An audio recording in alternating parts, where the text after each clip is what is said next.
Tonight from Iowa, that state's fetal heartbeat law, which has been sitting in court system for years, will not go into effect, at least for now. Today, a judge in Polk County struck down the law, siding with a lawsuit from Planned Parenthood of the Heartland.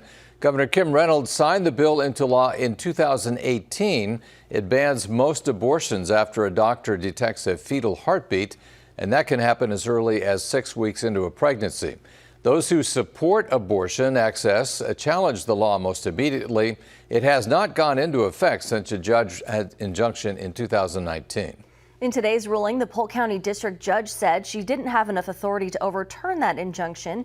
That means abortion is still legal in Iowa up to 20 weeks of a pregnancy.